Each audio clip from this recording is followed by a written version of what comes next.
Hello, it's Tom here. And Sam. We're going to talk about RPGs in general today. I know it says JRPG, but that's too narrow. I think we're going to go with a more broad topic. Do you want to start us off? Sure. I mean, the first thing we have on our list is Divinity and Baldur's Gate, kind of the top-down isometric turn-based RPGs. Yeah, right.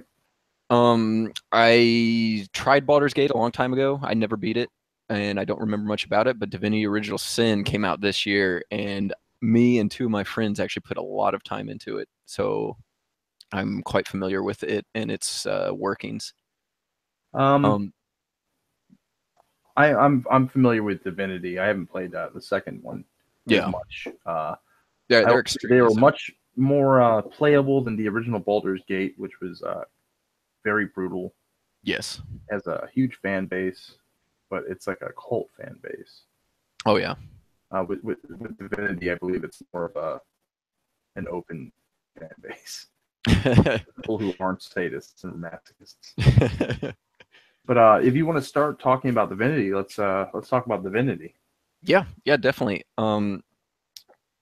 One thing, first of all, a fantastic game. I absolutely loved it and enjoy every second I've played with my two buddies that we were running the campaign through with. But well, I actually want to start with one of my complaints with it, where I feel they could actually improve upon the game is it's very disconnected between you and the people you're playing with. If you're playing multiplayer with friends, it's very disconnected because you, as your character, you can actually walk up to an NPC, and this can be for the main story. So you could be doing talking to a main character to progress the story, but unless the other two players that you're playing with come up and actually click on them as well to talk, they can't actually see the conversation happening.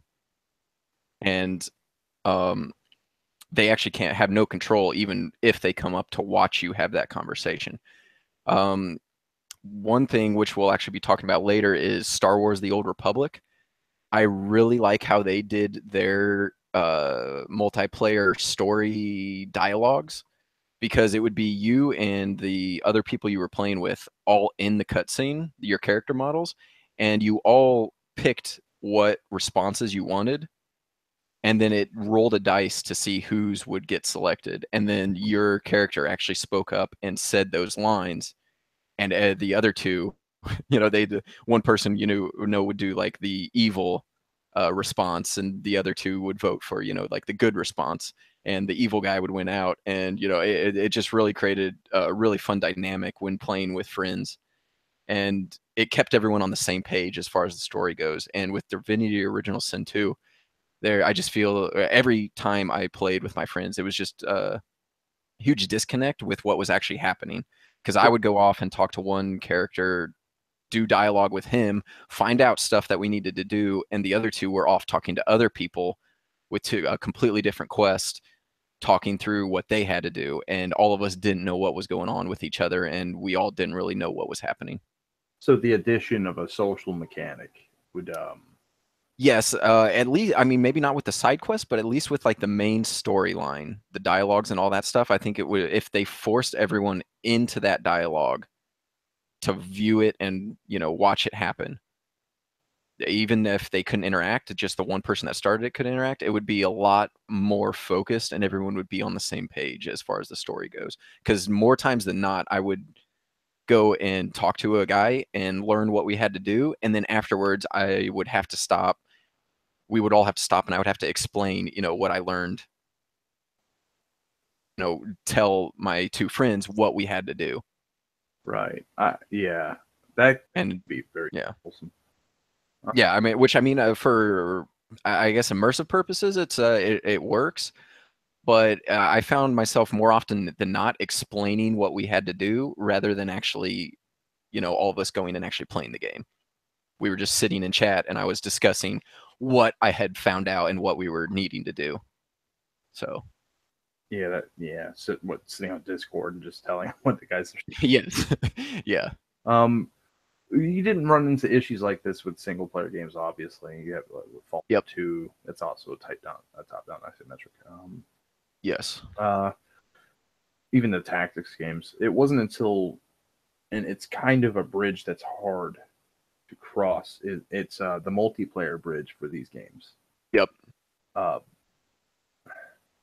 Finding, like you said, if you were to incorporate something from a different type of game into it, in the case of Star Wars, that Hmm. that would be cool. The Yep. addition of other mechanics, and that those mechanics don't have to be native or exclusive to those genres. Yes. So a social mechanic in general of as far as the story goes is probably wouldn't hurt any game really. Yeah.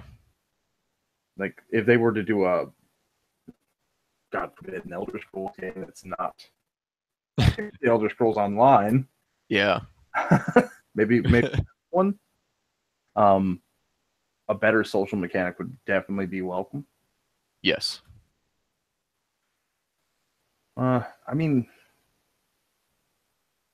the Baldur's Gate didn't have that issue that you're mentioning. Yeah. Uh, so you think the gameplay, other than the missing social mechanic, Hmm. it's pretty good. Oh yeah. Yeah. Absolutely fantastic. The choices and the range of how every single quest and interaction could go was just phenomenal. Like they set out to capture like the classic D&D feel of the tabletop, where it was there's just so much that could happen. It was left up to the DM's imagination what went on with the interaction. And with this, there's so many options that it really feels like real and authentic conversations with real people, even though it's an NPC, with programmed AI. Okay, yeah, I see what you're saying. Um, well, we could have put Divinity in its own because of multiplayer. Yeah. It is it can be drastically different than the others. Yes. Um, I mean, obviously, we're talking about social mechanics with this top-down isometric RPG, Hmm. and the multiplayer aspect of the game is really what sets it apart from some of the Yep. other. There are other games like that. Yes. I believe Shadowrun has a top-down isometric multiplayer game now. I think it does. Yes. Um, they all suffer from the same. I can't say all, like in a blanket statement, but a lot of them suffer Hmm. from that issue you pointed out. Oh yeah. And it comes down to where does the team of devs spend their time on story or on play mechanics, Yeah. and it can be kind of difficult to simulate like real life uh, linguistics. Like when you every one of your comments that you can select from, if it's multiple choice, has to have a statement that is acceptable. Yeah. You can't just throw stuff in there like certain other games that we'll talk about later. Skyrim being one of them. Yeah. Um, what really needs to happen to make these games, I would say, flawless, is to have a complete social system. Yeah. Like, spend as much time on the social system as you do on the playing mechanics. Have an entire another team of them. Hire I don't know, psychologist or something. Yeah. Oh, that's pretty much all I have about the top downs. Yeah. I mean, everyone knows point and click, choose. Yes. I think next on the list is South Park: The Stick of Truth. Yep. Um, I kind of wanted to talk about this one. I thought it was not entirely unique, but unique enough and Hmm. surprising enough that it deserves to be talked about. Okay. It's turn based but with a timed element on Yes. some of the things, and you can use Facebook more or less. um, Facebook comes into play, so there's this that has that social element where you have the people you've met and the people you've helped out interacting with you via Facebook through this game, that's kind of neat. It was pretty immersive, actually. Yeah. Then you have some of the supers, like if you meet Jesus, Jesus comes out and does super attacks, and there's other super attacks. Mr. Slave had a super attack, I believe, if I can remember correctly.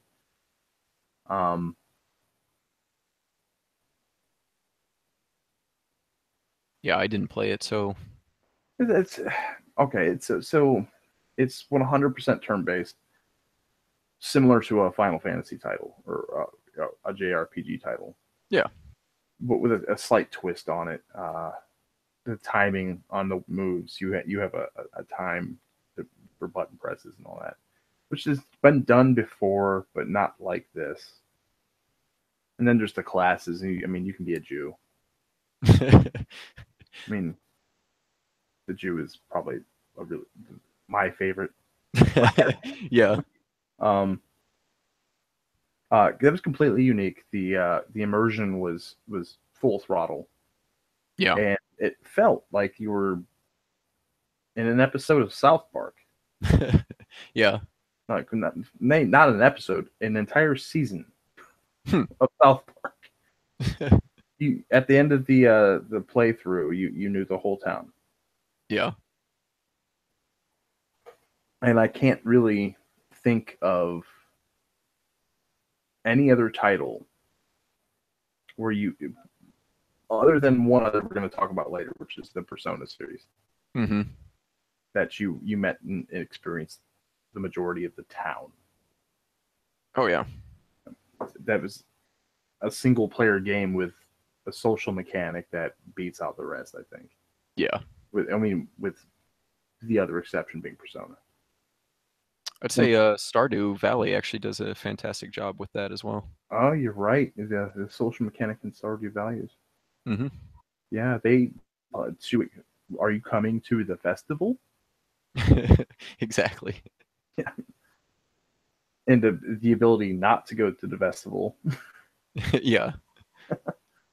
Yeah, yeah, it's definitely worth mentioning. I think we're staying on a social based thing because I mean in RPGs, besides being spreadsheet games, the only other thing they have going for them that people like, I think, are the storylines, the social interactions. Yeah. Everything past that is spreadsheet. Yeah, definitely. So I think we can move down to Grim Dawn, Diablo 3, Borderlands, the loot systems. Yeah, definitely. Yeah, I'll let you take it. You want to start with Diablo 3 and Borderlands and then end on Grim Dawn? Do a comparison? Yes, definitely, because I have not actually gotten to the end game of Grim Dawn. I feel like with any good loot system that I've ever played, it's the end game that you really see the loot system shine. It's the loot system that makes the game continue to be enjoyable and playable even after you've beaten the main storyline. I mean, Diablo 3, the campaign's great, the story's pretty good. But what really sets Diablo, the entire Diablo series apart, actually, is its loot system. You keep playing well past the story. You actually, for me personally, and I feel like a large part of the community plays Diablo not for that story and campaign, but because of the loot system, because of the end game. It is the legendary. I'm sorry. Go ahead. I mean, the loot system in the end game is phenomenal. Yes, exactly. And I mean, same with Borderlands 2. Borderlands 2 was my favorite out of that entire series so far. And me and two of my friends, actually the same ones that I played Divinity with, we grinded the hell out of Borderlands 2, the end game. After we'd beaten the story, we got to max level, and we just looked up how to get every legendary, where to find it, what boss we had to kill, the percentage chance that that boss would drop it, and we went and got every single legendary because every single just the loot system alone isn't good enough. The equipment actually has to have enough gameplay impact to make each piece of special equipment, actually special and set itself apart. Um, What? One game that I feel really falls short in this is Destiny 2, I which would say Destiny 2 and The Legend of Zelda. yeah, I haven't played the newest Legend Breath of the Wild, but You have yeah, from everything I've heard, service. yeah. Um, Yeah, I think where Destiny's 2 loot system fails isn't in the amount of equipment that it has currently with all the exotics and everything. It's got plenty of, man. equipment, but they all don't have a big enough impact on gameplay to actually make it Yeah. a desire to actually go and farm out every single exotic. Plus, there is no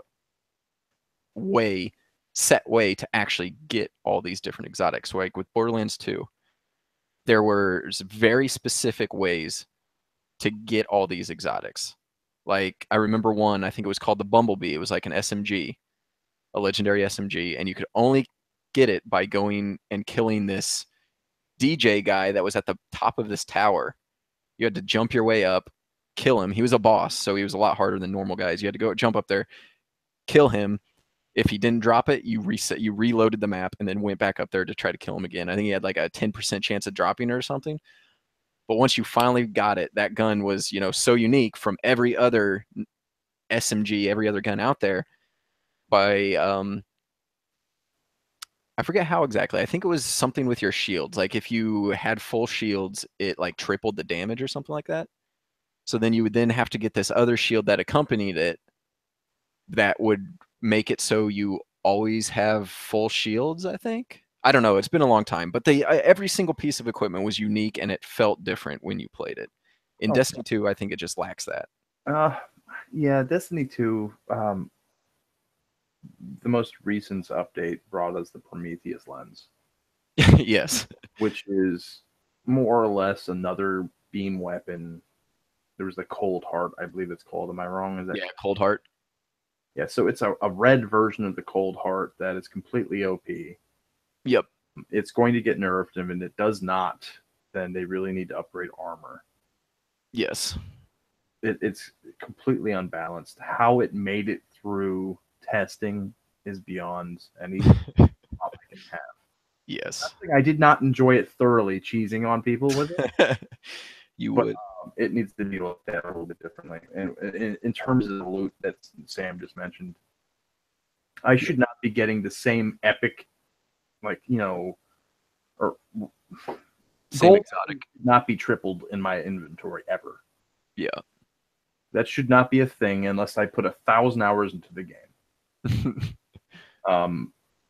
Putting 60 hours into the game before the first DLC, I was already at double and triple on some of the exotics. Mm-hmm. And that's before the first DLC, with not many hours into it. So the whole once a week thing, grinding for their loot system is not broken. It was just not designed well. Yeah. It's doing exactly what they wanted it to do. It just is not up to par with other games. Yeah. I'd agree with that. It's a fun game. Is But like you said, there's not enough impact. For instance, the Mida multi-tool. Yeah.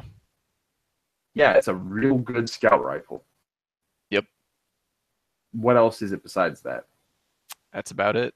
Oh, that's right. That's the only. Yeah. I mean, supposedly it makes, if you have it equipped with the mini tool, You move it fast. makes you run faster, but I don't notice any difference. I noticed a difference from the leg armor I have. Yeah. Actually makes me sprint faster over a period of time. I will actually. You play a hunter, I play a titan. Yep. I run at 5 mobility. You're running at 10, and I will actually catch up to you, keep up, and then occasions pass you. Yeah, that's the only time that I can ever actually tell the difference in move speed is when you're running next to another player. Yeah. They'll maybe be slightly falling behind or slightly getting ahead. Yeah, and you can see it. But Yeah. that particular, it has to be such an insignificant amount that it's not important. Yep. And I think that was the point you were making. Like, Yes. yeah, there are differences to the game, but they're completely insignificant. Like, Yes. almost no reason to be using a gold tier item over a purple tier item Yeah. if you were going based off of special abilities. Mm-hmm. Because they don't really. I mean, I'm sure some people will argue this, and this is definitely something an argument can be had for, but it's not drastic enough compared to other titles. Yeah. Um, I would feel like a god if I have a god's helmet. You know, I don't want it to just be cosmetic and have a rule set attached to it that's minute. Yep. Yeah, I can agree with that. However, still a fun game. Still playing Yes. it. I think they just need to add more exotic loot, make Yeah. it a rarer instance, and increase its its badassness. Yeah. I shouldn't be like, oh, I got the same exotic again. Again. I have like 3 of these damn helmets and 3 of these goddamn jump things, and I think I might have got all the exotics with the exceptions of like the Rat King, because I'm still doing that. Yeah. Yeah, and that's not, it's a sidearm, so I'm only doing it because of boredom. Yep. They just need to add more. What did you were talking about? They, with the last expansion, they added more cosmetics than they did game. Well, this goes into the whole loot crate controversy, which EA blew open with, Battlefront 2. But there, I forget the exact statistic on it, but it was more than 50% of the new items they added were the cosmetics that were locked behind the bright engrams that you can purchase with real money. Oh, And people are like, I have no problem. Yeah, I have no problem with them adding, a loot box if it's purely cosmetic and has no effect on gameplay. But where my contention with this lies is they spent more time, more production time on their loot crate and the items that were in the loot crate than they actually did on the actual expansion items, which people paid $30 for the expansion. well, 15, but yes. Yeah, 50, yeah, 30 with both of them. Yeah. I can actually see and agree with that. Um, Full disclosure, we are both developers. I mean, we're independent developers, but we Yep. are developers, and it comes down to, would we ourselves spend more time on things to make money within a game? Mm-hmm. We give people more content to enjoy the game with. And I can't say that I would, in good conscience, spend more time on skins. Yeah. And then sell them. Like, I wouldn't be selling skins anyway. Yeah. That would probably be like, like I'm not an art guy. Sam actually, even though he's reluctant about it, is an art guy. And would you take an extra 60 hours out of a month, say, just to make a batch of textures or skins or any other aesthetic item with the intent to put a $15 price tag on it? If it has no impact on the game you have already spent hundreds of, not if not thousands of hours on by the time it's finished. I mean, if it's behind, if see, I don't have a problem with them spending production time on, increasing their loot crate on what's inside their loot crates, or in this case, bright engrams. My contention with it is they want people to pay for an expansion which has more than 50% of its new items locked behind paid loot crates. Yeah, exactly. So I mean, essentially, they want them to pay twice for yeah, the yes. Now, would cosmetics. you yourself? Can you see yourself sitting around saying this? Yeah, people love this game. I'm going to give them a reason not to. No, I mean, It seems like they all know that no one is going to say, yeah, that's what we want. yeah, I mean, there are some people out there that want cosmetics. I mean, obviously that's why the loot crate system exists, is because people pay into it. But as far as I think your question comes down to, would I put a cosmetic loot crate in a game that I make? Sure. Not a cosmetic loot crate. A loot crate where you spent more time on the cosmetics than the actual game. I think that's what they did. I mean, and then they charge people for it.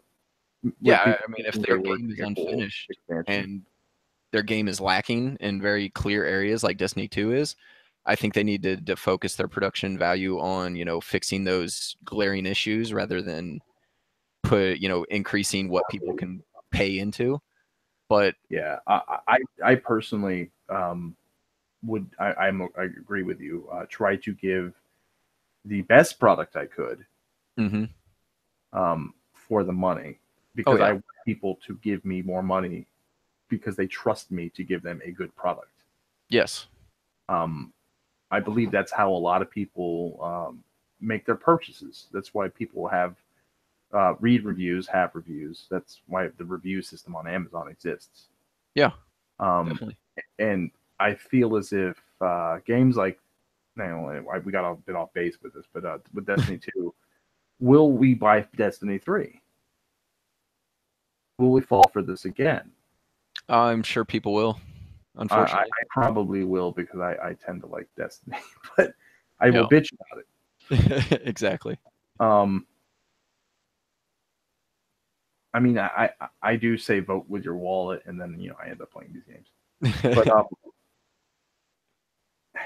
I mean, there is I don't really fall on this side of it, but the other side of this argument is also that by increasing the amount of income these games earn, that then increases their production value and the amount of people they can hire on to produce future games and make their next games bigger, faster, come out quicker, stuff like that. There is that side of the argument. I don't quite agree with that, but I based on industry evidence, I agree with you. Because, what was it? Hellblade. Senua's Sacrifice, yes. Yeah. So not a very large team. AAA title, comparably. Yes. There's other like Edward McMillan usually works on small teams. There's a lot of small teams that produce superior results than some of these AAA titles. Definitely. Especially in the role-playing genre. We've got more or less independent RPGs coming around now. Or not so much independent, but smaller studio based RPGs. Definitely. I think when it comes to mechanics, they're being more innovative than say some of the studios that are rehashing. Yes. And these loot systems, and I figured we were going to get into something like this when we put down loot systems. The loot system in a video game, an RPG specifically, in many cases is there for you to feel gratified when you get something cool. Yeah. It has been for a very, very long time now, 30 years. Like all the way back to The Legend of Zelda, I've got the Master Sword. Yep. That's gratifying the first time it happens. It's gratifying every time it happens, really. You feel like a badass with the Master Sword. Definitely. They've lost touch with that. Destiny 2 lost touch with that. I like we were going to talk about Grim Dawn. We have not together played through the whole experience yet. I'm not dissatisfied with its loot system, so I cannot pass judgment on it. So far, it's pretty cool. Yeah. But if it falls into the I'm never feeling gratified because I never got the Master Sword or something comparable, I mean, because the games we're talking about right now, Diablo 3 and Borderlands Grim Dawn, etc., they have multiple Master Swords compared. Yes. It's not just like, oh, I got this one thing in the game. It's cool. They took the experience to the next level. You now have, oh, I got this thing and it's awesome. Yeah. You have that feeling, but you get that feeling multiple times. Yep. And it changes your experience. I mean, it might not be a sword. It might be some wand or something. I don't know. I feel that is where they should be focusing on. They're not at the moment. I think this year was a main test year to see what we were willing to accept. Yeah. We can move on to Skyrim and modding. Yeah. Because that's a controversy too now. Everything is. Unfortunately. I'll let you start. Okay. I mean, Skyrim, definitely one of the best RPGs out there in the market. Whether you liked it or not, it's one of the most popular. You're right. Yes, yeah, it's by far one of the most popular out there. There's a reason they keep making it for every system possible. What's the joke you're talking about being on the T1 calculator? Yeah. Next year they're planning to release it for the TI calculator. TI calculator, that's right. But I really am worried. I mean, doesn't really go into mechanics of RPG and all that stuff. Well, it kind of fits in. I think the thing that has made Bethesda so successful with their RPGs, from the Elder Scrolls series to the Fallout series, is it's kind of blank canvas setup. Oblivion, Skyrim, even Morrowind to an extent, Fallout 3, Fallout 4, Fallout New Vegas, all those had a very cut and dry systems that allowed modding to have basically the equivalent of a blank canvas to work with. They basically set up the tools necessary for modders, and kind of threw it into a game. Yeah, which I think is what has made those series so successful. Is not their story, not their gameplay elements. I honestly think they've created a set of tools, they've made a game with those set of tools, and they've made that set of tools available to the public. And the public has just taken them and run with it. I don't know anyone who plays Skyrim or Oblivion or Morrowind or Fallout 3, 4, New Vegas that has not mods on every one of the titles they own. Yes. Yes. On console, obviously they didn't have them for a long time. They do now to an extent. Yes. And people still love these games on the console. It's what keeps people playing. It's what keeps me coming back to Skyrim probably, at least once a year. I'll come back, look at all the new mods that are out, mod up my Skyrim again, and play another playthrough of it. Because the modding community keeps me coming back to these games. And it's what prolongs the life of these games as well. I mean, even New Vegas is still getting played consistently due to its modding community. Yeah, I mean, you have some massive content added onto the games, and I don't know if console players will get all of the content PC players will actually still have access to at the moment. Yeah. I just mentioned Valscar. That's huge. Oh yeah. I believe the guy who made that ended up getting hired at Bungie because he made that. Yes. Everything was lip synced. It was just wonderful. Yes. I think on PC you're definitely correct. I have lightsabers currently. Yes. Game, and that's fun. Oh yeah. Lightsabers and naked people. Of course. And you have to have both. Definitely. I think on console, I believe they're still loved. And I don't know if it's because console players are just now experiencing that style game. Because, I mean, it's Doom with magic. To an extent. To an extent. I mean, it has a huge on like Morrowind and Oblivion, what you could do, crafting systems, the armor systems, which are coming back. Now we see in Fallout 4, you're getting back to a little more leeway with how you have your armor, different slots. Yeah. They just streamlined the rest of the game, it seems.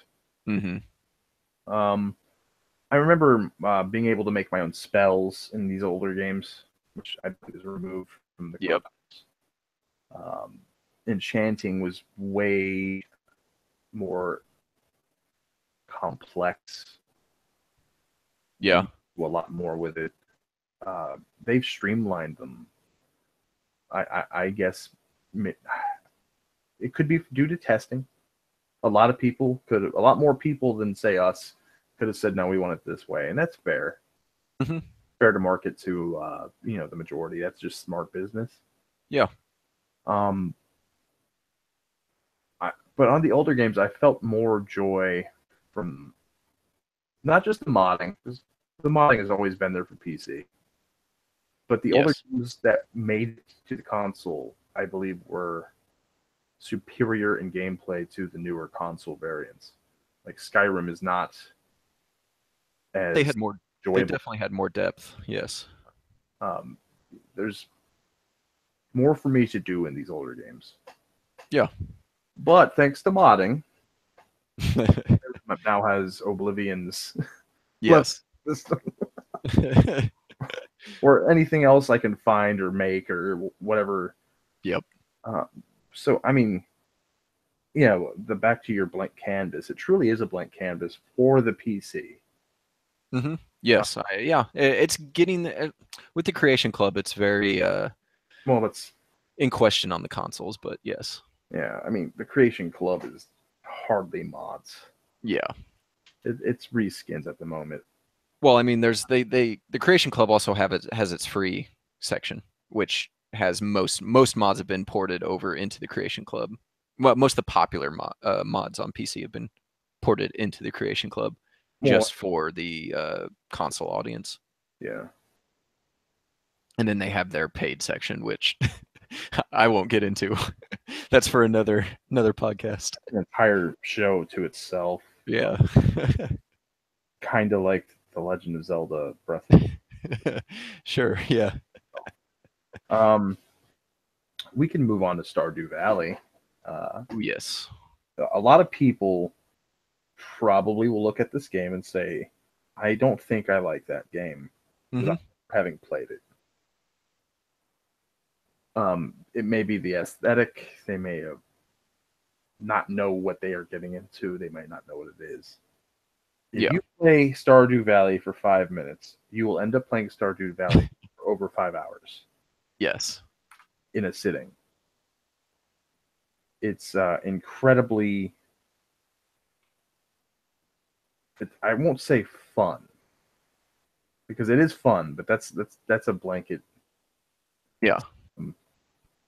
I feel satiated when I've finished playing. Like when I'm done playing Stardew Valley. Yeah. I want to continue playing. Yes. Which is that feeling is actually very rare in games these days, I'd say.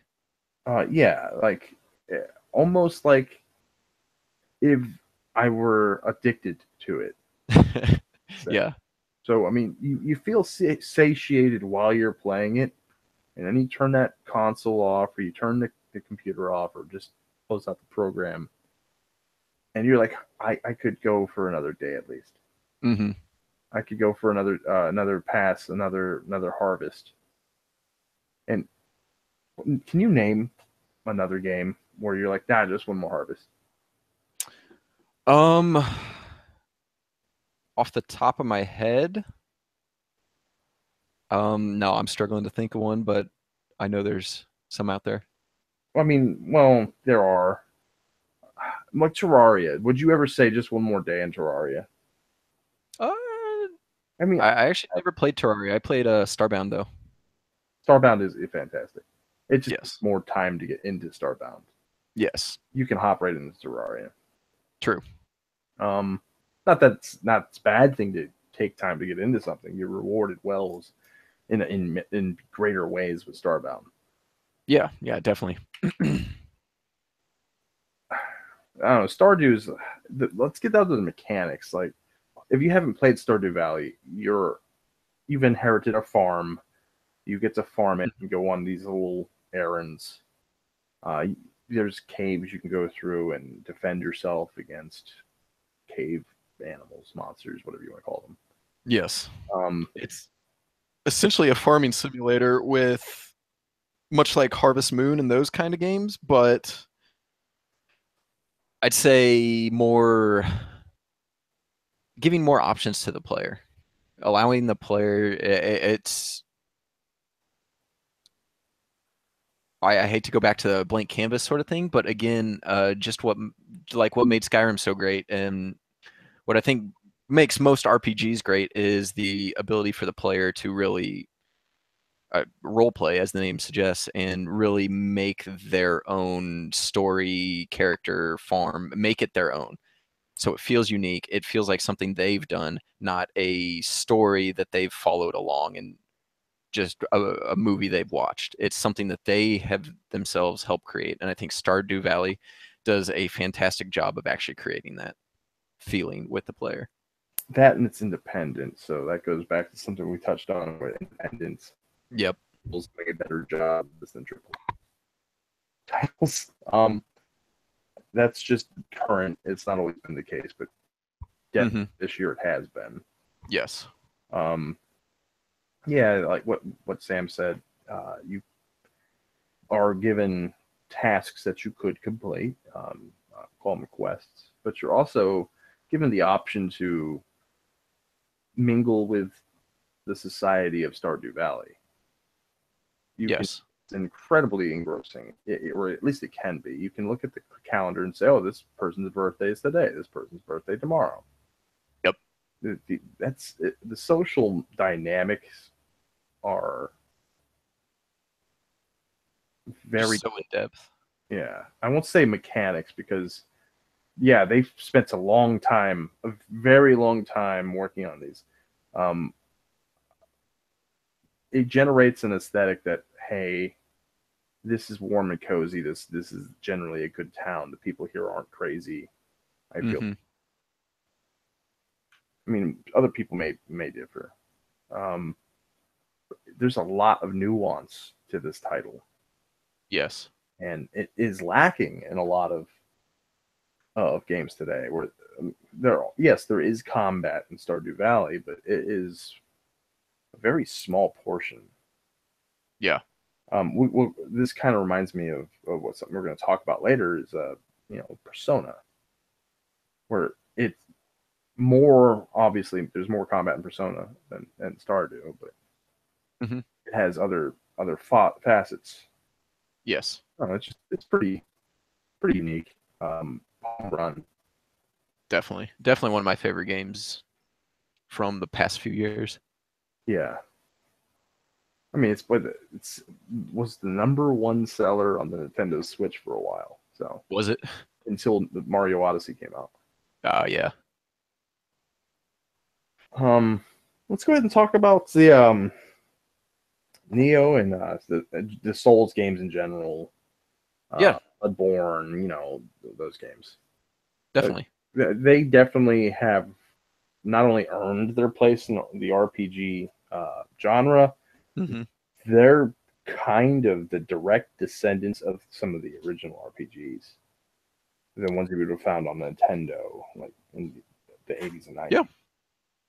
Yeah, I'd agree with that.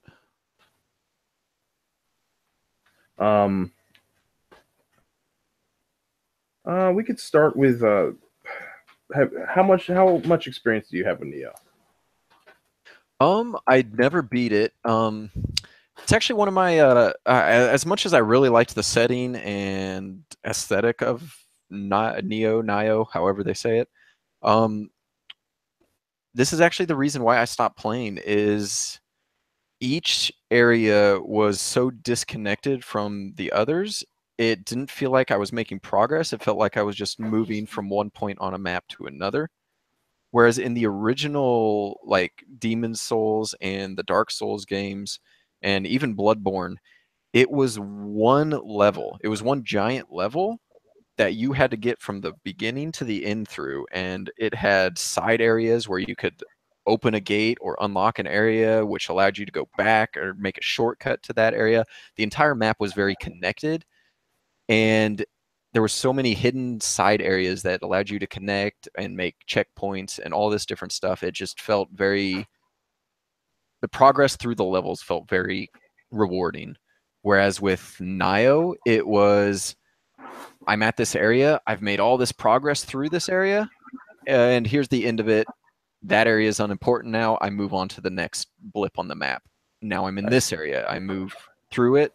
I've done all this progress in this area, but I got to the end, so this area is no longer relevant. I'll move on to the next one. And it just felt very disconnected and just kind of made it so Nio had that, it just lacked that little extra, I guess, a spark or drive that kept me playing to the end, like the original Souls games did. Yeah, I will say there's a reason why people are playing the Souls games over Neo. Yeah, It is a good game, definitely. but it's missing that touch. Yes. That it's the flow of the game. Mm-hmm. It suffers, whereas the flow of the Dark Souls game only suffers if you suck. Yes. Everybody sucks. You have to dedicate yourself to learning the game. It is very much trial and error in these games. Mm-hmm. And going off of what Sam said, it's one gigantic map. Yep. And you have to find your way through it. And there are some hidden areas. There's ways to open up new areas. That usually involves fighting an extremely difficult enemy and more or less memorizing his attack patterns. Yep. Which is classic RPGs. Definitely. I mean, even to the extent of some of the turn-based ones from the 90s. You have to memorize their attack patterns, and if you mess up, you're punished for it. And that's the general. Those are the mechanics. One could say, no, you could go in deeper, and each weapon has this and that. And those are also mechanics, but the ones we're referring to are the difficulty, the whole making it through the level to the next level. It prolongs the gameplay, really. Like, if you can't just run through a game, if you actually have to dedicate time to it. Now, this is by design in the case of the Souls games. You get a greater respect for it. You get a greater knowledge of the game itself. You experience it in many different ways. You try many different things. And that's by design. Yes. The only other games that I can think of that did that were, in the late 80s, early 90s.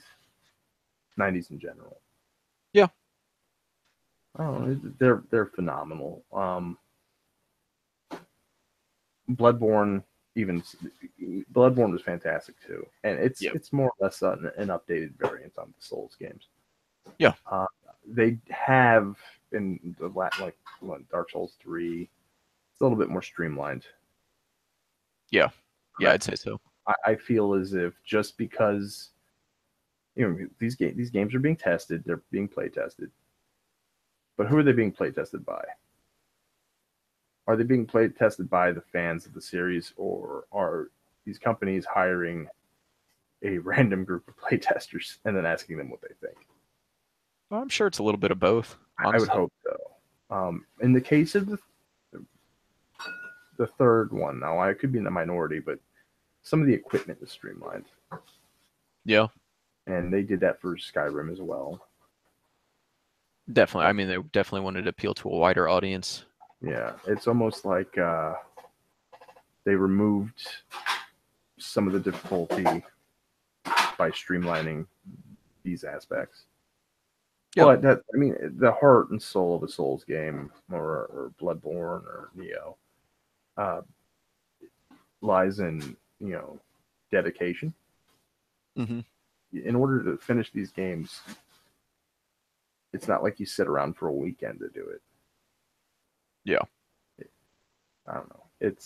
I can't think of other games where people are like, oh, I'm playing this level that I haven't beat. This is like the 16th time I've been through it, and I've died the same way. I mean, you can run through the old Zelda games in a couple hours, 4 hours, 5 hours. Link to the Past, 5 hours. Speedrunners probably do it much faster than that. But my personal abilities will run at the 4 to 5 hour mark. Mm-hmm. You're not just running through Demon Souls, and if you do, you're amazing. And there are people that do speed runs of the game, which it blows my mind.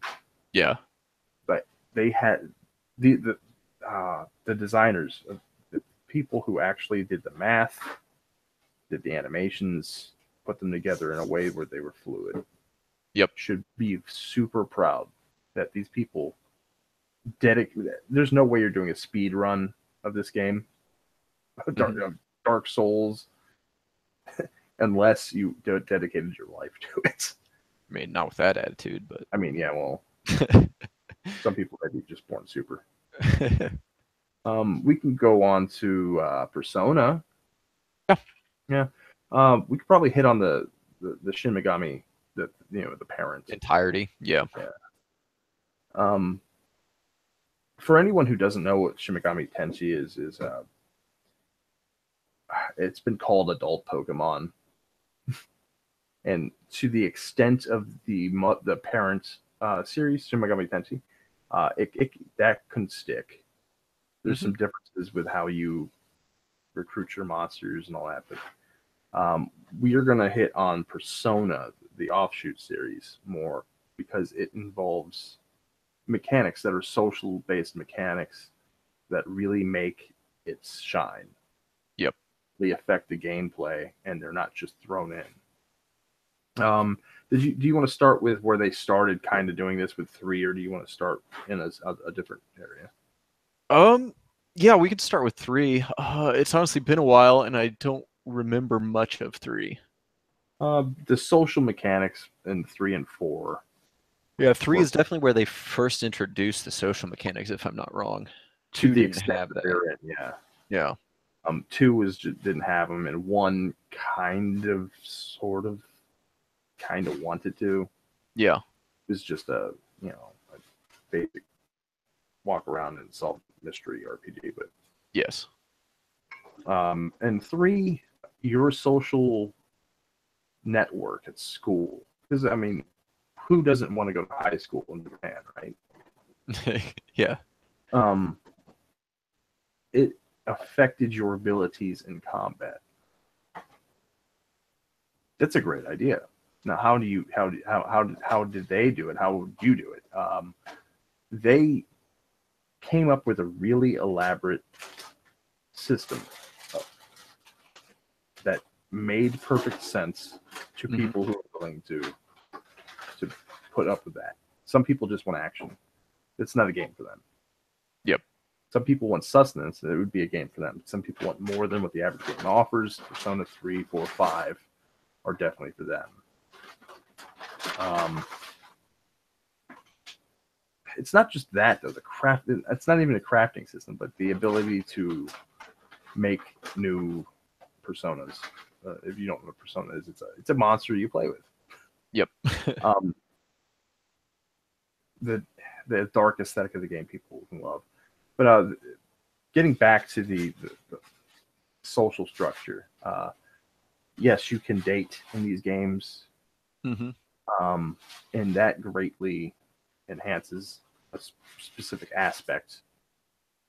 Even outside of dating, you throughout the game you choose. It's basically time management, and you choose who you and how you want to spend your time with different characters in the game, whether that be romantically or whether that be through friendship. And as your relationships with these people grow, it strengthens the equivalent, the associated type of persona in these games. So the social aspect plays directly into how powerful you are in combat. Yeah, and it ties together just brilliantly. yeah, he's right. It does tie together super brilliantly. They took Kabbalah aspects, the 22 paths of the Kabbalah match the 22 arcana of the tarot, and that Yep. has a massive role in the game. Each of Yes. these social aspects are linked to one of the 22 arcana. The 22 arcana represent one of the 22 paths of the Kabbalah. It's not like they designed these things. They've been around for thousands of years, but they found a real unique way of using them. Yeah.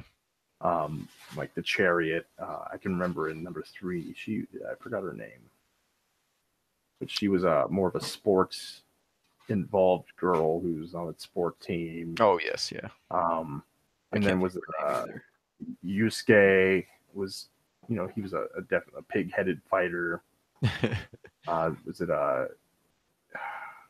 Junpei he was a fool, but he didn't represent the fool. Yeah. It ends up that they were more reliant on the Aleister Crowley method of Kabbalah and tarot, where the fool was actually the most important arcana, and the player actually represents the fool, which is that's kind of cool. And the way they make that work is definite. Like, you're the only one that can use multiple arcana. Yep. You can use anything, whereas other people are set to one thing, and they make it believable. They did their research, and it makes for a fantastic social system when you see these people and the way they act, and then you see what arcana they are directly responding with. It's well built. It's a well built system. I don't think that it can be replicated without being a complete copy. Yeah. We want to talk about how Final Fantasy evolved now.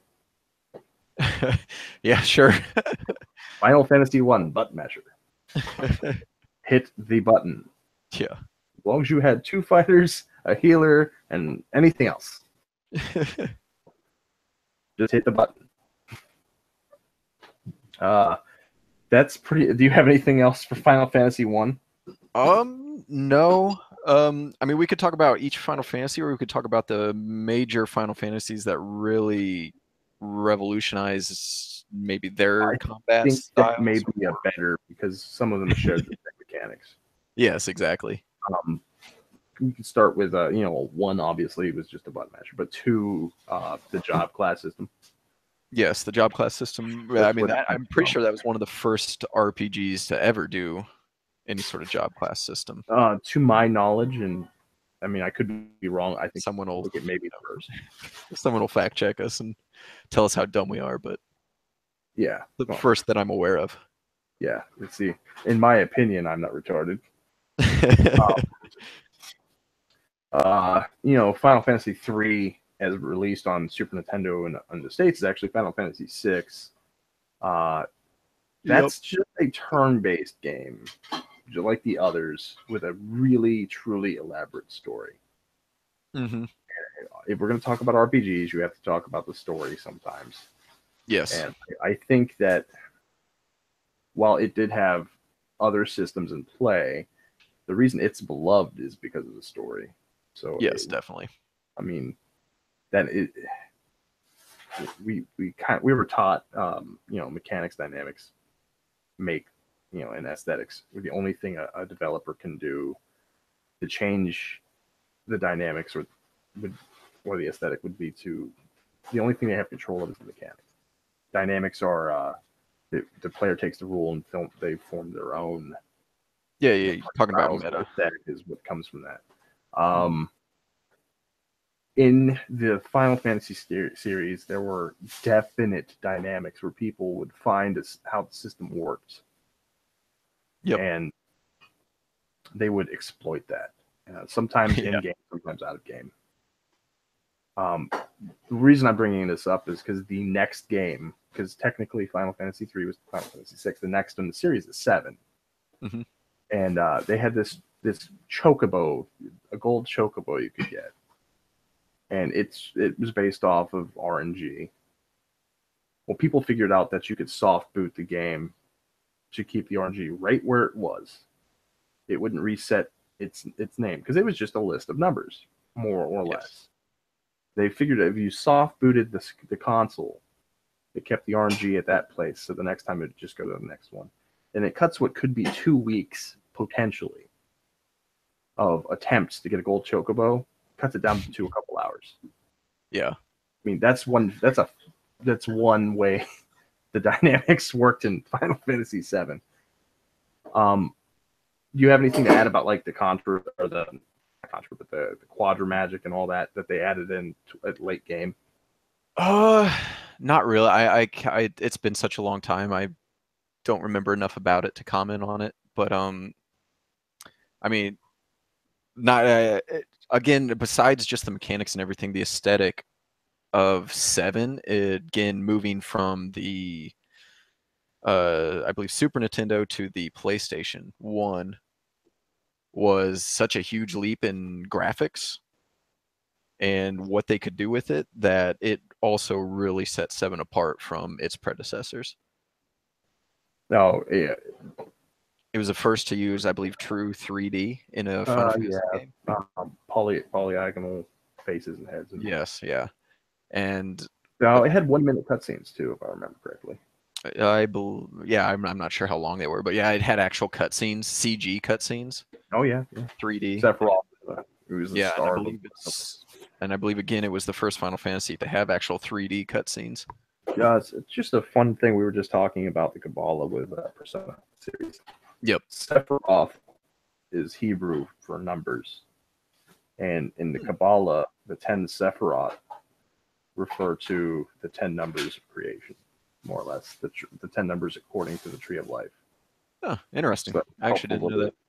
It's a little thing for some people who want to know what his name means. It means numbers. It's a direct translation. What you want to hop to 10, or do you want to take a whack at 8 or 9? I played 8. I did not beat 9. As far as I can remember, they really didn't do much to change up what they had already done with 7. Again, they were 3D. They were on the PlayStation 1. They had similar graphics quality. I don't remember them making any huge leaps or strides in their combat systems or mechanics that they used with it. The job class system a little bit, nothing too big. They tweaked it and updated them, but I don't think they actually changed up much with their combat systems in 8 or 9. With 10, there was then obviously moving to the PlayStation 2, their first title on there. There was again a huge leap in graphics, not just in their main game, but in their cutscenes as well. Which even going back and looking at them today, those cutscenes still look great. Yeah, they do. I think another big thing with the 10 was the use of full sound for their soundtrack. Oh yeah, whereas the previous titles had been bit sound. I'm not sure of the terminology, but the 8-bit sounds or whatever. They were all digital. Yeah. Yes, and I believe 10 had the first actual orchestral soundtrack. That sounds legitimate because I don't remember another Final Fantasy that, and it's been a while, like you said, but their soundtracks I do remember being fantastic. Yes. Even with 7, even before 10, their soundtracks were amazing. I believe his name's Uematsu, something like that. I forget what his name is. I should know this, but he's a fantastic composer, and with 10 and the use of full sound, the 10 soundtrack was just absolutely fantastic. Xanarkand, I still remember that tune even to this day. It's still one of my favorite Final Fantasy soundtracks. It's one of my favorite Final Fantasy games. Oh yeah, definitely. I think I enjoy it more than 7. Oh yeah, I'd say so. I don't know whether that is because I played 10. 10 was one of my first Final Fantasies or what, but that was mine because I skipped 7 when it first came out. Yeah, it wasn't until I had a PlayStation 3 that could play Mm-hmm. the PlayStation 1 titles. Yes. That I actually said, I'm going to play this game. So I sat down and I did everything you could do in the game. I found out how you could soft boot the PlayStation 2 and mimic the soft booting of a PlayStation 1, and cheated my ass off to get a gold chocobo. The Quadra Magic, everything you could do in that game. Mm-hmm. And I killed Sephiroth in like Yes. 1 or 2 hits, maybe 3. Like I just grinded and grinded and grinded, and Yeah. I enjoyed the shit out of it the whole time. Oh yeah. And at the end of the game, 1, 2, 3 hit, maybe it was very not many at all. And I'm sure a lot of people know what I'm talking about. It's like if you do the grinding, if you do the gathering, Yes. there are more difficult bosses in that game. I can't think of another game that allowed you to do that though. Yeah. Like, that's a lot more common in. God. Yeah, that's a lot more common in the in older games, is not putting restriction and making sure that their game is balanced from front to end. And I think honestly, I really enjoyed being able to put in the work to grind to a area where even the final boss was, a joke. Yeah. In this case, it's really cheap. The gold chocobo allows you to run. I believe it's in the top right-hand corner of the map. Oh yeah. This little island that's in the middle of the ocean. Yeah. Or you can, I believe it's Quadra Magic you get there or something. Whatever you get there, it just makes you completely OP. That's awesome. So it's like, if you are not cheating like I did, because I soft booted that machine. Yes. You were just, let me try and get this gold chocobo. You were going to try and do this, nothing but this chocobo, and it could take 2 weeks.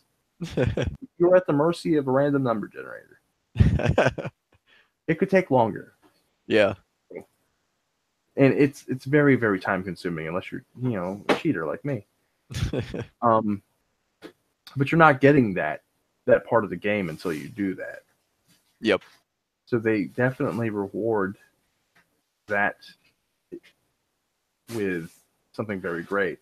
They probably just didn't expect people to figure out that their RNG doesn't reset when the machine is hot booted. I think we can move on to. Do you want to talk about 11? It's an MMO. Not in particular. I never actually played it.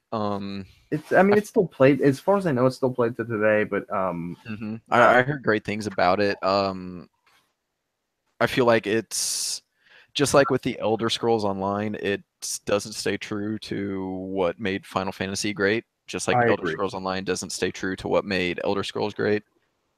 I also agree. Yes, Elder Scrolls, as I was talking about, is that blank canvas where the player, or even the modding community, creates their own story, does their own character. It's theirs. And with Final Fantasy, Final Fantasy is very much about the story. The combat and the mechanics are important, but it's very, very much about the story and the characters that you follow and learn about and get close to. Yeah, you actually are immersed in those stories. Yes, with an MMO, I just do not think either of those is possible. I think they're too generic. You have to do grinding over the same story elements several times. Yes, they're too generic. You have to make a world, a system that can fit thousands of players, all doing the exact same quest, but also creating a sense of community and social aspects that works. And I just don't think it's possible to tell a really great story that Final Fantasy is known for through that medium. Well, yeah, what game actually does handle that well? What? Whole thousands of players doing the same thing together. Both Destiny. Oh, Destiny. I believe they handle it that particular, because if you played WoW, telling a great story, waiting for bosses to respawn, and it's not really prolific in the Destiny series. You're saying Destiny was told great stories? No. I'm talking about the thousands of players running around doing the same thing. Oh yeah, yeah. See, they managed that really well, but I don't think it's Nothing. possible to manage that really well like Destiny did while telling a great story. Yeah, I I don't think think those two can coincide. yeah, if you took the storytelling of the Final Fantasy series or the Persona series, Hmm. merged that with the well-oiled um, execution running through the quests that Destiny has. See, Because that's I just don't think it's possible. I think those are two contracting ideas because the storytelling of Persona and Final Fantasy is all about the immersion. The world that you run through and fight through, it makes the player feel immersed in the story. And if you applied that story where out in the imagine Final Fantasy X, where you're playing as Titus and you get what's her Yuna? Is that her name in 10? yeah, it's Yuna or Yeah, Yuna. Uni. So you go to that Yeah, village and you recruit Yuna, and then you go through that cutscene, and Yuna's now in your party, and then you look around and there's 100 other Tituses running around the town, all with their own Yunas. It yeah. See, completely breaks the immersion if and you ruins take the out story. the fact that it's Titus and allow the person to generate any avatar of their choosing, name it anything they want. Well, okay, so yeah, just play. You see 100 other players running around with Mm-hmm. Yuna. It's Well, Yuna, again, maybe it's not Yuna. but then you don't have a story of the same Oh, I quality see what as you're Final saying. I see. Fantasy or Persona. Exactly. It's impossible to have those two together, is my point. Yeah, and you're right, and they kind of did try that. WoW certainly tried it. Yeah, WoW attempted it, but again, I mean, you ran into that problem of, oh my God, are the life or death quest here? Go complete it, and then there's 100 other people all Yeah, trying to complete and that that breaks quest, immersion. and it breaks any sense of desperation or emergency that was supposed to be tied to that quest and story. Yeah, probably the reason why I'm not playing WoW. Um, Hmm. honestly, a game that did do that well um, was a Star Trek Online. You I have not played it actually. know that entire game for the Yeah, most part. The only parts that I can remember is I'm an admiral. I'm a fleet admiral. yeah. I'm in a European fleet because I don't know why. But I think it's based in Germany or something. Yeah. Um, I made that rank of admiral. I haven't Okay. maxed out since that they recapped, Yes. but I was maxed out at one point, and Okay. it's been a while since I played. They gave me I think tier 6 ship. Pretty sure it's tier Yeah. 6, which at the time you had to spend real money for. It's a free to play game, so I'm not really upset about that. Hmm. Um, but when it came to story missions, there wasn't a whole bunch of people running around with hundreds of them waiting. You Yeah. said, I'm going on this story mission, and either someone was playing with you that you invited or they weren't. Yeah. And it seemed like you and your crew went on this story mission that was called an episode, and it worked very well. Then there were these fleet actions where you could get into fleet combat with Borg, Yeah. other. It just worked really well. Going to Hmm. Ryza was fun. They did it well. I would like to see other games take that as a way of doing it. Yeah. Allow for the solo player. Like plan for this to be done solo. Hmm. But in like Destiny, they planned for it to be played solo, I think. Yeah. And they added the ability to have others play with you. Okay. I mean, that's what I think that they took the Star Trek Online motto. Like, oh, it's certainly similar how they handle their Yeah. story. If you play with multiple people, Hmm. I think we can move on to Final Fantasy 12. Yeah. The mechanics alone make it stand out. It's completely different Yep. than any of the ones that came before it. You It want to is take it? actually yes, it is actually my favorite Final Fantasy. Maybe because Mechanics it wise, was my very first one. Yeah, I honestly I don't remember like anything from the story. I remember there were judges that there were like 5 judges you had to fight. There was Final Fantasy version of Han Solo and Chewbacca. and that's about it. I don't Very remember. feminine Chewbacca with less hair.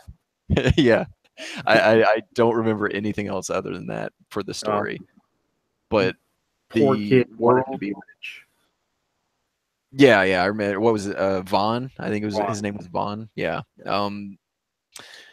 Yeah. Other than that, the story was not memorable at all for me. Maybe I was just too young, but Highly what political. really? I'm sorry. From what I remember, and it's been a while. And they've Yeah. re-released this title.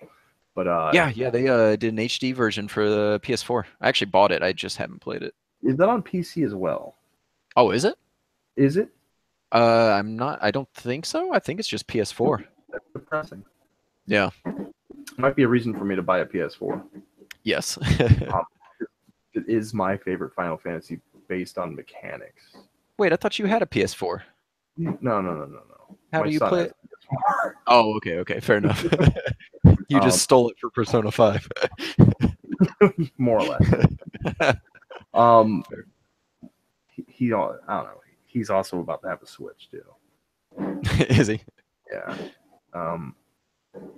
Like my Switch is not his Switch though. Yeah.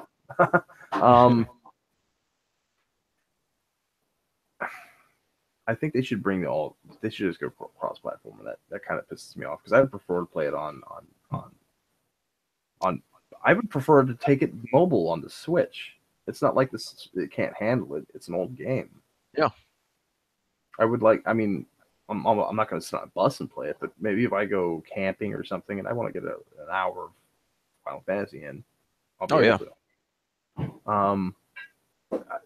If for no one that's played this game, you have a gambit system for the fighting mechanic in this game, and you set up what you more or less want to do and how your character will react to them. More or less. You set up how your avatar will react to stimuli ahead of time, and you control them with the left analog stick. And you can change your gambits on the fly. And it worked very well. It was a fun mechanic. The way they did their enemies was nearly live action. No more turn-based. This was time-based, I believe, but they did it in such a way that it felt fluid. There was no stop motion. Yes. You were active the whole time. Yep. So it was the perfect merger of action combat and time or turn-based, but they went time-based. Mm-hmm. Do you remember anything specific about any of the gambits you set up or how you set them up? The only specifics I can remember are you, like, say you had your healer in your party. You could set it up to where they would only heal if another party member dropped below, say, 60% HP. That was the reaction. I remember now. So if they dropped and you could set that up, and you unlocked all these different gambits through, I believe, a kind of board, kind of like Tin had, with where you unlocked people's skills along a tree. It reminded me of a chessboard. Yeah. It was like a large board like that where you had to work your way through the board and unlocked more gambits as you went. Based on your choice. Yes, and you wanted to unlock. I remember that's what was great about those games. Yes, and the more gambits you unlocked, the more options you had for actually determining that. So if you didn't like 60%, you could work towards where you unlocked a gambit that was like at 30%. So now you could have your healer only heal people that dropped below 30%. And then you also had a order of precedence. It was actually very much similar to programming, where you had a hierarchy. So the things that were higher up on the list took precedence over the things that were lower. So if you had at the top, if any party members are lower than 30%, heal them with cure or cura or whatever magic or whatever spell you wanted them to cure your damaged player with. And then below that, you could say your second one would be if there's no one lower than 30%, their next task would be to attack the you could set it up so they attack the enemy with the lowest HP, or the enemy that is the highest level, or the enemy that is the, a healer or whatever. You unlocked all these different gambits, and you could set up this elaborate hierarchy where your entire party, except for yourself, would go along and actually, they would do their combat themselves, based on how you set them up. And it was fantastic. Well, it's yeah. I think a lot of people didn't like Final Fantasy 12. Obviously not that many since they remade it, but yeah, good. It's programmer logic, mm-hmm. and that could put people off that are like, oh, I want my fire to melt ice. Which it had a bit of a learning curve, yes, I'd definitely say, and because that was required, it was required for you to use the gambit system. If I remember correctly, you couldn't directly control anyone else in your party except for your Vaughn. To an extent. Could you? I honestly don't remember. I thought the only way you could control them was through the gambit system. Not yourself. You didn't have to, but your party members. Everyone else except for your player, which was Vaughn, you could only be controlled through the gambit system. So you had to set up those rules for every single one of your people in order for them to actually be usable in combat. If I remember correctly. I might be completely just maybe that's how I played, but I believe that's how it was. Final Fantasy 13 built off of what was built in 12. Mm-hmm. I don't believe they did as good a job with it. Definitely not. I hit X. Yeah, I despised 13's combat system and its story. There was very little I actually liked about 13. I mean, it was the first one on the PS3, so actually it was the only one on the PS3. Rocks. But I'm sorry? But you have to stop Ragnarok. Thor. Yeah. Yeah, definitely. Because, they didn't take liberties with that. I will say this: a lot of Japanese role-playing games take liberties with Western mythology and religion. Yeah, and it doesn't always mesh. Yep. I was personally kind of every time they're like, "Oh, we must stop Ragnarok." I'm like, "Oh, couldn't think of something original." Because Ragnarok is like the burning of the earth. Well, yes, it is in Norse mythology. Yeah. I part of me is like, oh, it's cool they did that, and part of me is like, I checked. Blitzball was original. This not so much. Yep. The world building wasn't there like it was in previous titles. Yep. 12, the world building was fantastic. Yes, I absolutely loved the world and the political side of it. Everything just meshed together and was so believable in 12. Like the world felt real. Yeah. In 13, just everything just had this disconnect where even the characters, I hated all the characters because their reactions to normal events just seemed so illogical. So that's not how a human would have reacted. A normal human would have reacted to that. About the thug and the trench coat. Yeah, everything would just had such a huge disconnect. It didn't connect with me on any level. But he's a protector, that Snow. Yeah, that's the whole thing. I didn't like their dynamic of multiple main characters. It just made it seem so unfocused. The story is so unfocused and unrelatable. There's just so much I had against 13. I want to say that it's a good game. I did beat this game. I beat it more than once. I did not. I gave up about halfway through. Barnabas is a pain in the ass.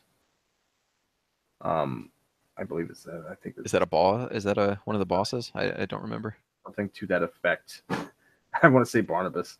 Yeah. He's like a priest, and he ends up turning into this gigantic, machine airplane doodad. I don't remember that. Maybe I didn't get that far. like multiple head. I remember multiple heads for some reason. It's been a while. Yeah. I think we're going back to PS3, but he was an ass clown. um, in the way, and he reminded me of Seymour from Final Fantasy X. Seymour. Remember, I do not I think remember his name him. was Seymour. He was a priest of some sort. Yeah. What was the term they used for him? He's the one that used anima. I don't remember. It's been forever since I played any of these. He used anima, and I remember if you could sidetrack and go to like a little hidden area or whatever and get anima for yourself and use anima against him. Oh, But yeah. this guy, he's just a douche. Yeah. And not particularly hard. Just very if you didn't grind for like 1,000 hours. Yeah. This I believe 13 didn't not introduce, but took it too far with monsters that you didn't have to kill that would take you 3 days to kill. Yeah. But then we have Final Fantasy 15 that has a beast that does take 3 days to kill, apparently. Oh, yeah. I think I saw something on that. Yeah. One thing with Final Fantasy 13 that I wanted to just mention is that is the first Final Fantasy that was going for more of an open world aspect. Oh yeah, Although it there did is close areas in towards the end and become linear, but it was the first to really that they were really going for an open world aspect in.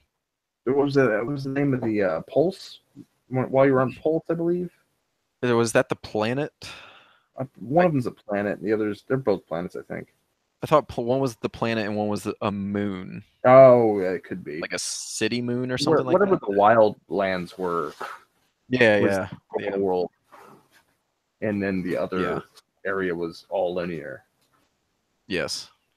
All linear. Yeah. Yeah, I think they did. I remember there was like a almost Native American tribe out, and you could meet them and do stuff with them. And they gave you stuff. Was there? I don't remember that. Yeah, But it's been a while. To be honest, it may be the weakest story of the ones we like. Yeah. Is that we can't talk about 14. It's another MMO. Yep. Although I did play it quite a bit, and I really did enjoy it. Did you? Oh yeah. Yeah, it's still one of the only MMOs that are it and WoW, I believe, are the only two MMOs right now that are actually successful subscription base. Still, subscription base. Oh wow. Yeah. Well, that's something to be said there. Yeah. So it still has enough player base that are willing to pay, the 15 a month or whatever it is. Well, I mean, think about it. I play MechWarrior Online. Mm-hmm. I really enjoy this game. Yes. I enjoy the non-fast-paced strategy that it gives me. Yeah. Depending, you can play a light mech and have fast-paced. Yes. I just enjoy the realistic allure to it. Like if I pop my myself around this corner, and someone's going to hit me with a short-range missile, I'm going to know that. So I mean, yeah, it's more of a realistic, but it's an MMO. It's free to play. I've given them money. I think they're a good development team. I think they deserve to be paid. Oh yeah. If I was paying $15 a month for a game that gave me a lot of the things I paid for in a free to play game, I would like if MechWarrior went paid, I would pay them. Subscription based, you mean? Okay, if they went subscription based, I would pay them. Yeah. They have a premium time, but that's not a subscription. Yeah. With a subscription, you get in-game content other than more experience. Yes. And I can see the allure to that. I guess it's just a way for people to, with the free-to-play, what content do you like enough to pay for? Yeah. And I can see that. But yeah, like you said, if WoW has been running over 10 years now. Mm-hmm. Still subscription-based. I mean, you're paying $15 a month. If it wasn't subscription based, you might be paying $20, $30, $40 a month for items. Yeah. Possibly. Yeah, depending on what their monetization model looked like. I mean, But some of us might have done that for MechWarrior. yeah. Well, I mean, there's a few people that have paid like $10,000 for the biggest Star Citizen ship. Yeah. Game's not even not ship, it's every ship in the game. Is that what it is? Yeah, something like that. And some extras that I'm sure, like, since you gave us $1,000, I'm pretty sure they're like, hey, just come hang out at the headquarters with us as we make the game too. Thanks for your fucking your name 10K. going in the credits. Yeah, definitely. You're a producer now. Yes. Put it on your res. Yeah. When that game gets released, we can definitely talk about that. I hope we do. Yes, definitely. I'm sure we will. Mm-hmm. We're at Final Fantasy 15. Not super familiar with it. I beat the game. I actually really enjoyed it. Again, just like with all the other Final Fantasies. Sorry if I take this one away. No, go ahead. I don't have enough information to be able to talk about it. Go ahead. Cool. But yeah, with what I think makes the Final Fantasy series so great is their story and characters. And I, being prior military, I actually really connected with their kind of brotherhood kind of storyline that they were going for between the main protagonist and the three other people that were in your party. Are you talking about the homoerotic storyline? Yeah, sure, whatever. Brotherhood of soldierdom. I can see that. Yes. No, but I think they did a really good job of demonstrating the camaraderie between those four and kind of the bromance they had going on. If that's if that's the term you want to use. I believe the term you should use is being a Marine. Yeah. Yes. Yeah. Crayon eaters. To the Marines. Yes. But no, the story was it was decent. It was nothing to write home about. I think it was on the weaker side as far as the Final Fantasy's previous stories have gone. It did its job because the main theme of Final Fantasy 15, I feel, was that brotherhood, that camaraderie between those four, and that just really connected with me. And the story supplemented that decently enough. Okay.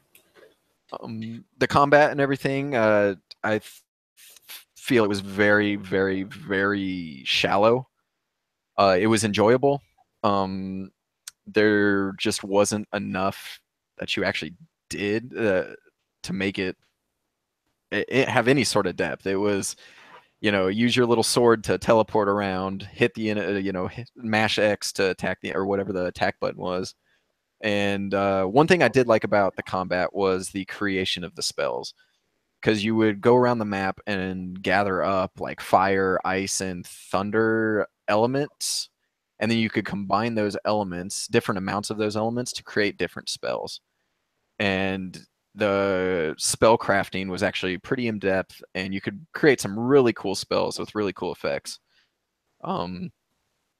Especially later on when they added in the item combination with it. So you could add like fire and lightning together and then throw in a piece of like an armored armadillo or something like that. Something you kill, some enemy you killed, and that armored thing would then create another, like a debuff with the spell that lowered the enemy's defense and stuff like that. So you'd throw this spell and it would burst into flame, and then lightning would shoot down, and then everyone you hit with it would have lowered defense for a short time. It was the magic crafting was very enjoyable. Well, that's good. I mean, they got back to the magic crafting. Yep. Yes. It's not always been a prominent part in their games. Is there anything else unfortunately you liked about it? The world, honestly, the open world they made was very enjoyable. The car that they added, driving around and being able to listen to old soundtracks from the old Final Fantasies was absolutely fantastic. And again, that just even more complemented the brotherhood and camaraderie and friendship that you felt with your party. So they actually And made you feel, I don't know. yeah, it made you That, feel like they were actual actual people, with actual personalities. Because in real life, you're not always in a deep conversation with, all your friends and all this stuff. Like some of my closest friends will hang out and we won't say anything, for 10 minutes, 20 minutes. We don't have to talk is the point. And a lot of the time in the game, there were moments like driving the car around and sitting around a campfire where, you, the main character, and the three others, they'd just be sitting there, maybe they'd make a comment here, but yeah, they didn't, it felt very, very real, very genuine. They didn't have to be talking the entire time because you felt like they were close friends. oh yeah, that's I can see that. Like I said, No. I didn't play the game. I admittedly have had a prejudice to it. Yeah.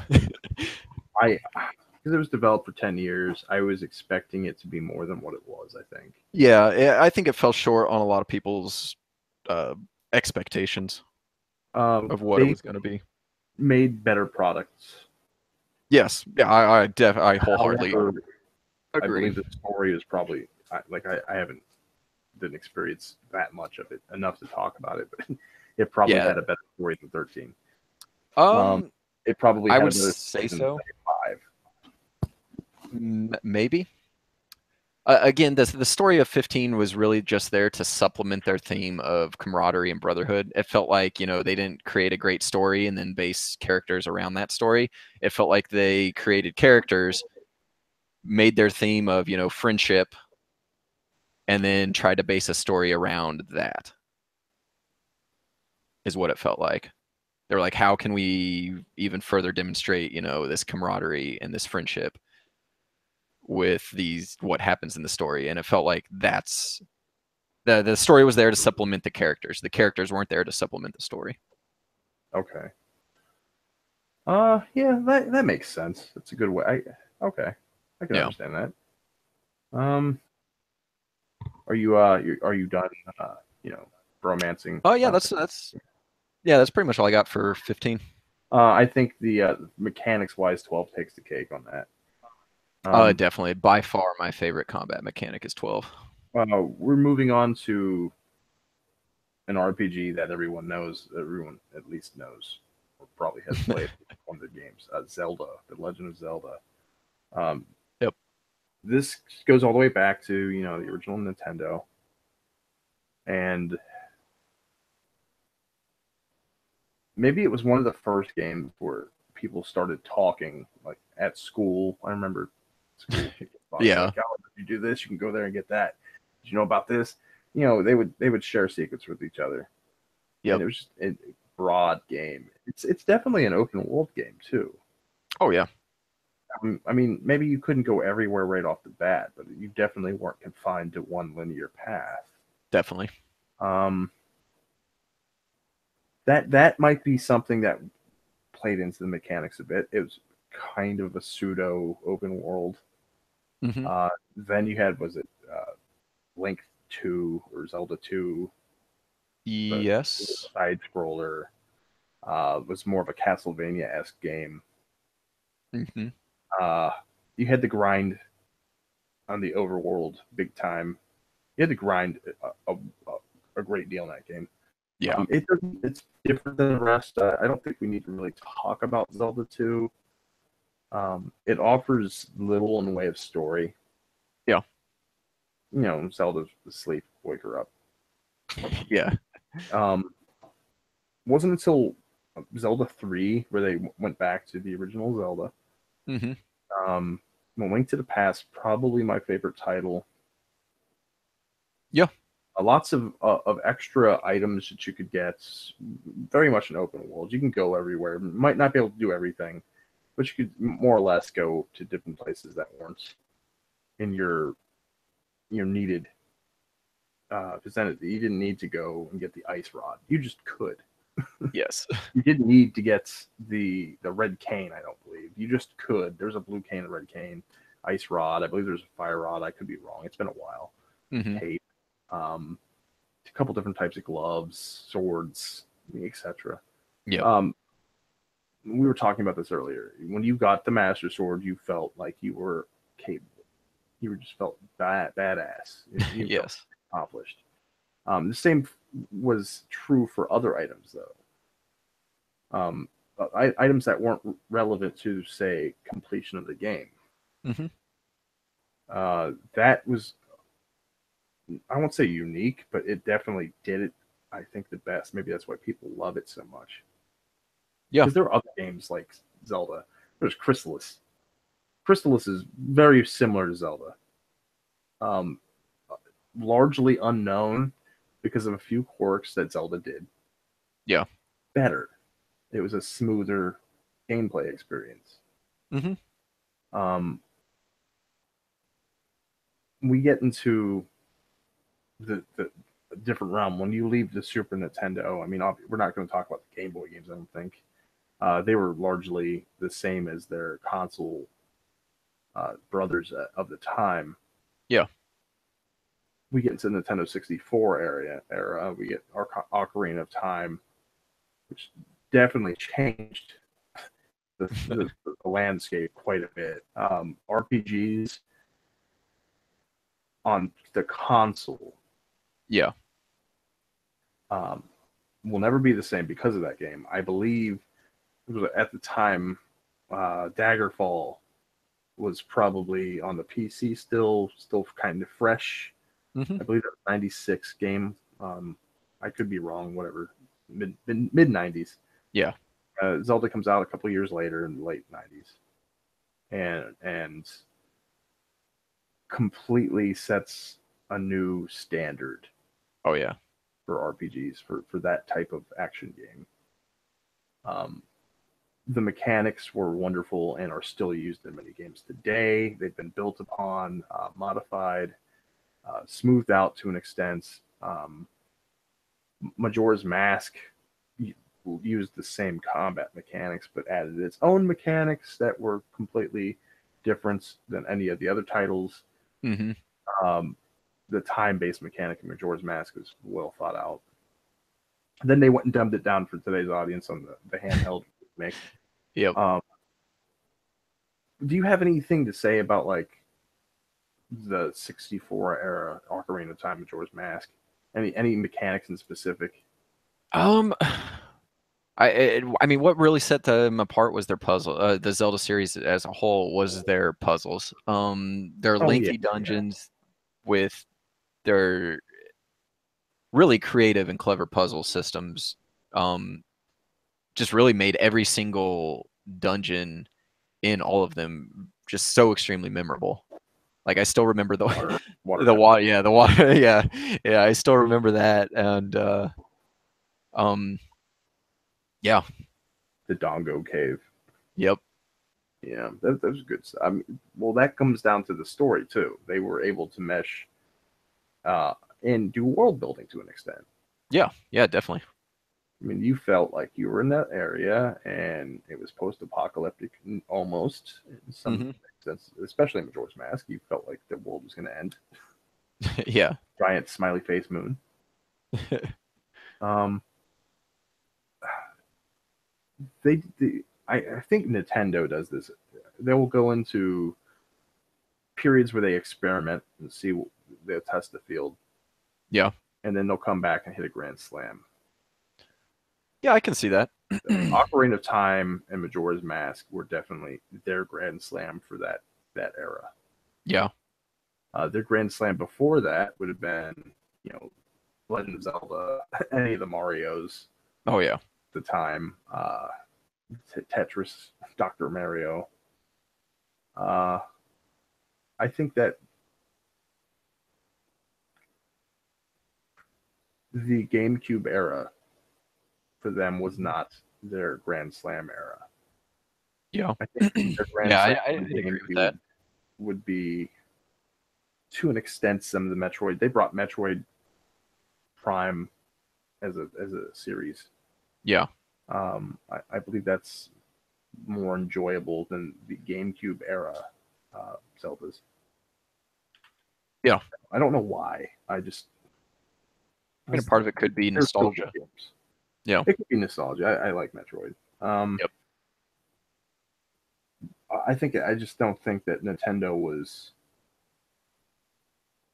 They made the poor decision by using a small storage device. While that wasn't great, and I believe was the most powerful system at that time. Yeah. The storage was just not enough to handle what people wanted it to. Like you couldn't store. I remember games were 2 discs long because it's a small storage medium. Yeah. Not that's saying it was computer games back in the day were like 6 and 7 discs long, but getting out of the GameCube era and into the Wii era, again the Zelda games fell flat. Mm-hmm.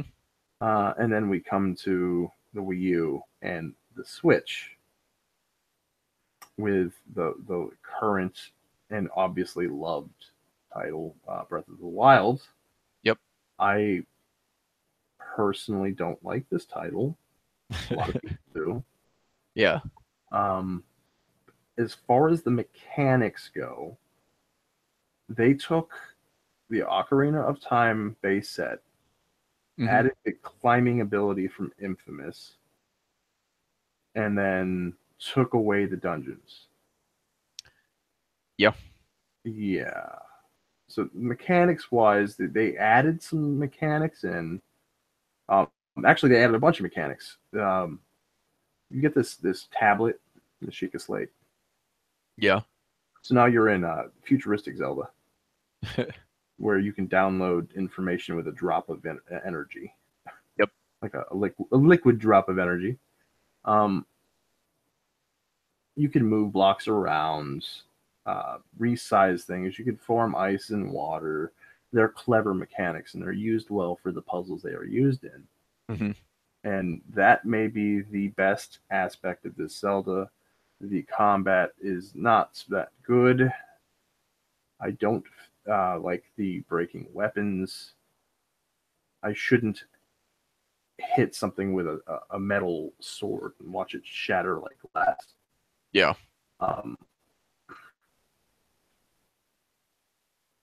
Just not as good as the other titles. I don't understand the mystique to it. I am done.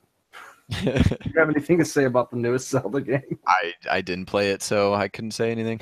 All right, well, that's good. You did yourself a service. We can go talk about MMORPGs. We've already talked about WoW and Star Trek. Star Wars: The Old Republic has some good stuff to talk about. What do you want to do? I played WoW a bit. I never actually got to max level. I was always behind with the expansion, so I really can't speak much towards WoW. I never played Star Trek. Star Wars: The Old Republic, again, as we were talking about with what was it? Divinity: Original Sin 2. I really enjoyed how the Old Republic did their multiplayer story progression. It forced everyone into the same cutscene, so everyone knew what was happening at the same time. Everyone was on the same page, and everyone could interact with that dialogue. Everyone chose what options they wanted to respond with, and then it rolled the dice for who won. And it was it was just such a fun time. I really wish Divinity could have took notes from that and played off that, but yeah. Other than that, I mean, I the Old Republic. I mean, it's your typical MMO combat. Grind out, loot.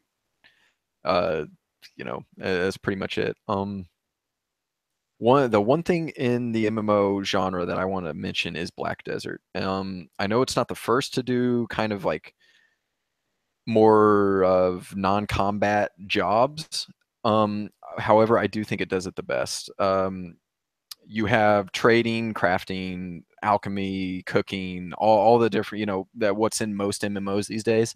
However, they bring it to such a new level that they do it better than just any other MMO. One big notable thing that I want to mention real quick on it is like your trading job.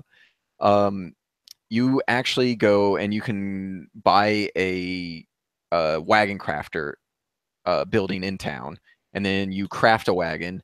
You go and wrangle horses in the wild, and then you train up those horses to to cart a wagon around, and then you attach them to your wagon, and you can buy a bunch of different things from one town, and then carry it all, ride it over to another town, and sell it at that town for a profit.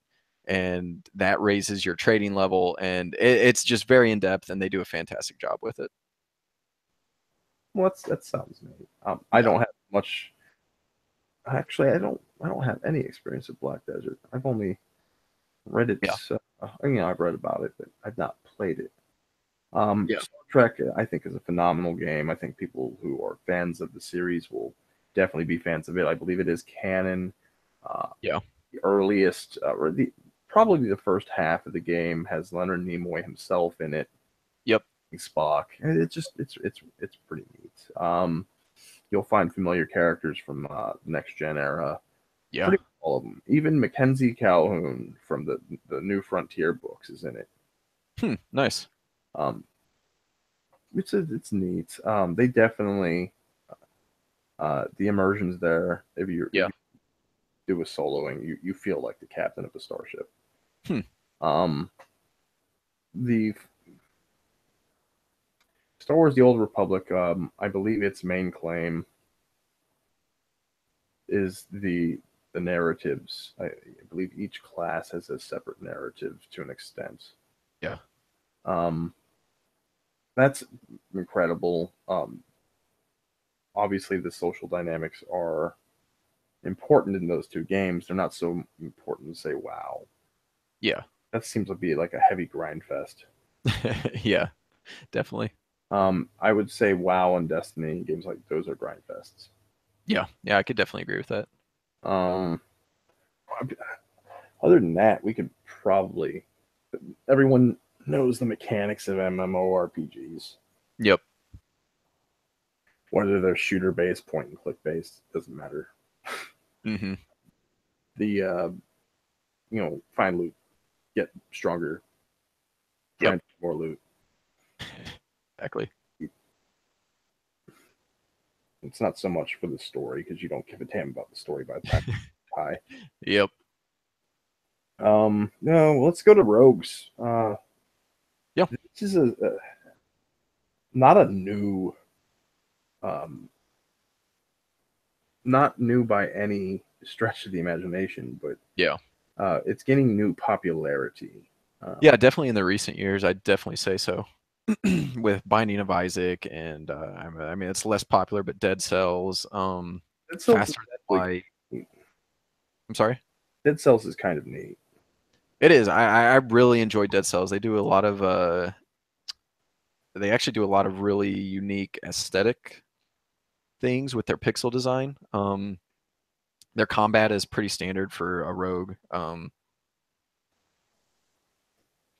I mean, Binding of Isaac, while it's a rogue, it's top down. It's Yep. also a shooter. It's a shoot 'em up, Yeah. and that's unique. If you guys don't know who made Binding of Isaac, it's Edmund McMillan, of Super Meat Boy fame. Hmm. Um, it is incredibly punishing. It's incredibly rewarding, though. Yeah. And I think that's the core of this genre. Like, if you put the effort into these games, enjoyment will be had. You'll find something in the game you didn't find before. In most Yeah. cases, I think in Binding of Isaac, I think the room possibilities, because you play through, I think it gets up to eight different stages. Does it? I think it might be more.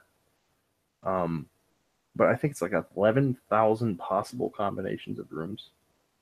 Really? Yeah, and somewhere between 5 and 10 possible levels, and Huh. each level's like probably only 15, 20 rooms or something like that. They're not ginormous. Yeah. They're just varied. It's kind of neat. And then they took on top of that mechanic because it's randomly generated. I think all of them are. I think that's the heart nature of the rogue. But on Yeah. top of that, it's like you beat it once. You beat your mother, and Yeah. she's a mean lady. And then you come back, and now you can contend with, you know, the seven deadly sins on Yeah. top of that, which are now randomly distributed into your gameplay. Yep. You can unlock new. It's like these games are about unlocking, putting effort in, and receiving something that you can use. Yes. Dead Cells, I believe you mentioned, it's similar to a Souls game in that you need to use trial and error, Yeah, definitely. and then you add that onto the ground level that is, random generation, um, random loot. Yep. That's pretty neat. I mean, there's other ones too. Unepic does that. I don't have super amounts of experience with Unepic, but there's an Yeah. awful lot to be had in Unepic. It's ridiculous amounts of gameplay in that game. Hmm. What do you have for Rogue Legacy? Rogue Legacy was honestly one of my first roguelikes that I played. Um, it was just very fantastic in the way they did it. Like the name suggests, you play through the levels, and you always start from the beginning. You play through, die, and your character leaves a legacy for his or her offspring, and then you pick from three of their children. Um, and every single one has different I guess personality traits, maybe defects. Like some would have dwarfism, and your character for that next playthrough would be, incredibly short and small and would be weaker. Or they'd Oh, have giantism and they'd be a lot bigger and stronger. It was just really unique how they did the whole generations, and you could kind of try to, if I remember correctly, it's been a while, you could try to like not breed in what traits you wanted, but kind of by the way you played through with this character, you could kind of affect what traits your children would have on the next playthrough. okay. So if you really liked playing with giantism, there were certain things you could do throughout playing with that character that would increase your chances that your children would have giantism. And it was just very, really enjoyable to play through. Sounds interesting. Yes. I mean, compared to stuff like, Cave Blazers. Yes, which I have not played. Cave Blazers can be had cheap. You can get on Steam for pretty cheap. Hmm.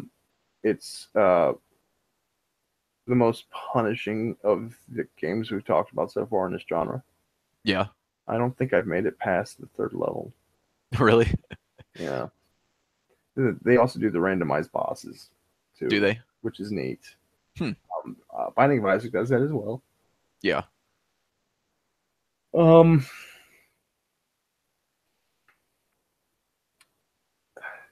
just some games in the genre do it better than others, but it's the same for any genre. Yeah, Um, definitely. I don't know.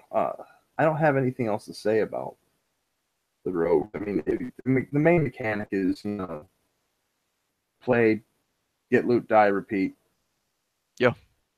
and I think it's a winning recipe for this. I mean, you Yeah, don't have definitely. to spend 30 hours to play this game. You can spend 15 minutes to play this game. Yep. Um, I mean, currently, Cactus is working on a Rogue right now. Yes. Um, Roguelite. Light. well, like, yeah, we have a heart, but obviously we'll talk more about that as it is developed, but it looks to be promising. The aesthetic value is we've paid some attention to that, and we've also taken cues from other games to see what works, what people like, what we like. Yep. And try to make the best we can. I